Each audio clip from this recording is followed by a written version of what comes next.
Energy FM. Same. Pero iba dito sa 106.7 Energy FM Pangga. Huwag mo sabihing radyo, sabihin mo Good morning, Luzon, Visayas at Mindanao Metro and Mega Manila. At syempre, good morning din sa napakaganda, napaka-sexy, magaling magmakarin, ha? DJ Lindsay, good morning! Good morning, baby Toby! Ayan, kamusta naman ang iyong weekends, DJ Lindsay? At weekend, masaya naman na-cancel yung event ko dahil nga sa ulan. Nung Sabado, tapos Linggo. Wala, natulog lang ako maghapon. Nagbawi ako ng ng pahinga. Napakasarap naman. Oo, sorry Ang na. sarap-sarap naman. Naiinggit ako sa'yo. Grabe, hindi ngayon lang yung araw na masarap talaga kasi the whole week talagang Grind. 4 hours lang talaga Ay, yung naku. tulog ko. Buti naman at nakapagpahinga ka, DJ Lindsay. Tapos, ano ano pa? Kahapon, holiday, pumasok ako. Tapos, Napakasipag meeting. naman. Oo. Di ba nga minessage kita tapos hindi ka nag-reply? Hindi Hayop naman ka. hindi ko naman kasi kasalanan Oo. yun. Sige na nga. Okay, hindi ako tinamad, DJ Lindsay. Okay. Pero yun talaga yung naisip ko, tinamad na naman ito mag-reply. Hindi ko kasi nakita, DJ Lindsay. Alam mo Oo. kung bakit? Kasi napakasipag ko simula nung Sabado at Linggo at Monday. Okay? Sus! Hindi, Bakit? Pero, bakit nga? Kasi nga naman, di ba, umuulan. Yun nga. Tapos nung sa Nobeleta, meron dong ilog. Oo. Nagbabadyang umapaw at Yun nga. muntikan ng umapaw. At ilang barangay doon sa sa may Kawit alam mo na, binaha din talaga. Kaya nga. So kaya naman ako, kaming ng nanay ko, kami lang nandun Oo. Ako lang tsaka nanay ko lang. Wala yung Na mga 68 years old na pala ngayon. Yun nga. By the way, hindi ko alam. Baliw ka! Ang nakita ko nga story mo, yun nga, yung may Nagbabadya, nagbabadya. Oo, oo. tapos merong Spider-Man doon na malaki. Ang laki ng DJ Lindsay. Ang laki nung Natakot laki ako nung nun. gagamba. Oo, di ba? Ako, Oo. Spider-Man ako, Oo. di ba? Pero yun, natatakot ako sa ganung kalaking gagamba. Pero grabe. Minsan kasi tumatalon yan sa iyo di ba? Pero Tapos di ba matataranta ka. hindi naman sila nangangagat, di ba? Hindi naman, pero nakakatakot lang din talaga sa Nakakatakot sobrang lang talaga. laki. Oo nga. Oo, gagambang bahay lang din naman sila, no? Oo. Pero nakakatakot talaga, DJ Lindsay. promise. Harmless naman sila. Oo, buti na lang din talaga wala yan doon sa banyo namin. Oo. Kasi baka mamaya, 'di ba, kapag nandoon 'yan, 'di ba, napasaktong nagna-number 2 ka, Oo. dinadali ka ngayon, 'di ba? Wala. Takot na takot ka. Wala, di ba? walang peace. Oo. So anyway, mabalik doon sa kwento ko na DJ Lindsay. Kaya ako hindi nakapag-reply sa iyo noon Yun nung nga. time na 'yon kasi nga nag-aakyat kami ng gamit. Oo nga. 'Di ba? Tapos kinabukasan naman naglilinis na rin naman kami since binababa na rin naman namin, nililinis na rin naman So, namin. gusto mo yung nag-explain ka talaga? Oh, kasi sabi mo kasi kanina hindi ka naman nag-reply na. sa akin. Oo. Oh. Hindi kasi kilala ko si Toby mga pangga na katamaran kasi nito pati pagre-reply kinatatamaran Pasensya na naman kayo. Wala naman, ang dami kasi movements di ba? Kaya nga, sorry na. Isipin mo, di ba, Oo. magre-reply, bubuksan mo pa yung message, tapos magta-type ka pa, isi-send mo pa. Di ba? Tapos kapag nag-reply, magre-reply ka ulit. O, Di ba? hindi Ganun kasi yun. i-voice message mo na lang. Di ba? Ay, ang dami rin movements. Hindi. Di ba? Pupunta ka na messenger, tapos bubuksan mo yung inbox, yung convo nyo, tapos pipindutin mo pa yung Grabe. yung microphone na icon. Ang daming message. Sana naging doorknob ka na lang, no? Para ayaw mo pala ng movements. Gusto ko yun. Nakakaloka. Uy, may nangyari sa akin kanina na ano talagang nangyari? kinapanik ko na wala na ako nagawa dun sa isang oras na pagstay ko dito. May nag-send kasi sa akin ng link ng isang gas station. Ano Mangyari na loyal ako dito sa gas station na to.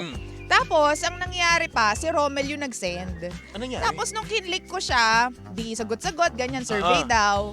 Ayun, pagka-out ko dun sa message na yon, hindi na ako makagamit ng matinunong messenger.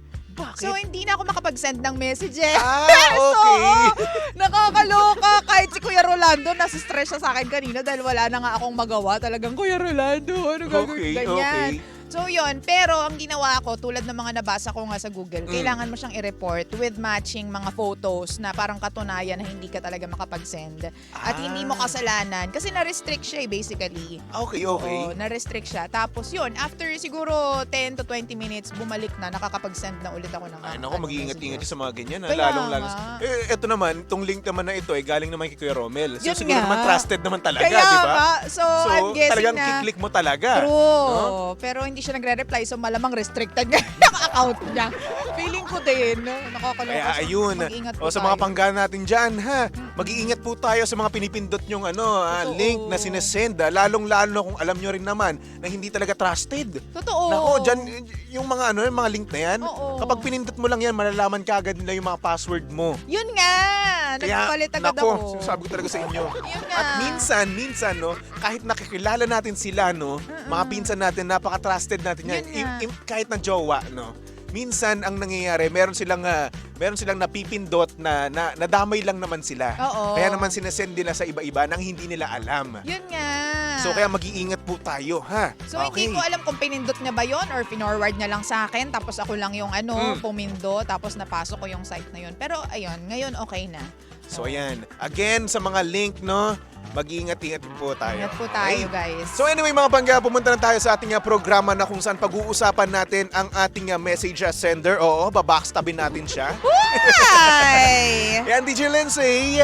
Ito, short recap lang tayo, no? Ang message sender natin ay si Ellie, pangalan niya. Ellie. Tapos, nagbigay daw siya ng second chance sa kanyang jowa. Kaso nga lang, kaso, DJ Lindsay. Okay. Hindi daw mapalagay ang kanyang utak. Kasi syempre, di ba, kapag niloko ka or hindi naman kaya nakagawa sa'yo ng kasalanan yung jowa mo, parang matotrauma ka na.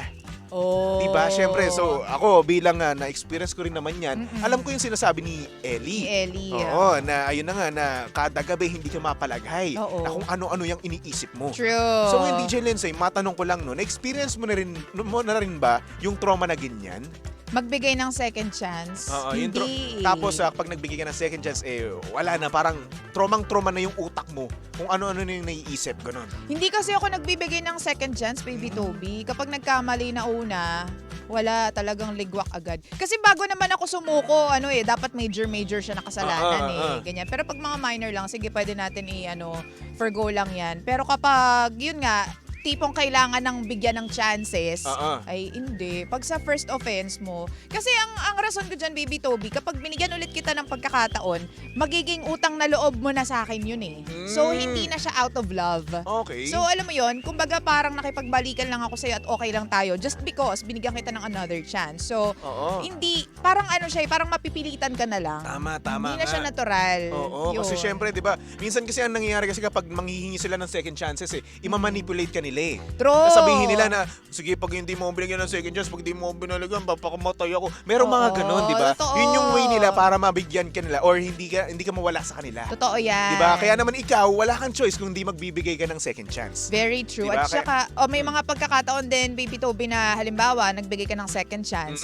Di ba, pag nag-away ulit kayo, prior to yung second chance, pag-aaway ninyo, tapos binigyan mo siya ng second chance, pwede kayong magsumbatan eh. Pwede mo Actually. nang, bilang ikaw yung naibigay ng second chance, pwede mong isumbat sa kanya na, di ba, dahil sa akin, pumayag nga ako nabigyan ka ng another chance, tapos ginawa mo na naman, wala kang utang na loob, ganyan. May mga ganun pa. Mas masakit, Nangyayari baka talaga. magkakasakitan Oo, lang. kaya naman siguro para sa atin, no, no to second chance, no. Oo. Sa akin, ako ayoko na rin talaga since na-experience ko na ngayon, di ba? At Ano nangyari? it sucks. Oo, ano Ang nangyari? nangyayari noon, nung gabi na yun, kada gabi talaga as in, though napatawad yun na rin naman talaga siya. Oo. Pero syempre, kahit na nagtagal pa rin naman kami, no? Kahit na nagtagal kami ng 2 years, di ba? Oo. Ang nangyari, 2 years pa? Oo, 2 years pa kami nagtagal noon. Tagal. Oo, so hindi pa rin nawawala sa utak ko kung ano yung nangyari noon. Kaya syempre, since ayun nga, nasaktan niya ako, di ba? Oo. Yung pain nandun pa rin talaga.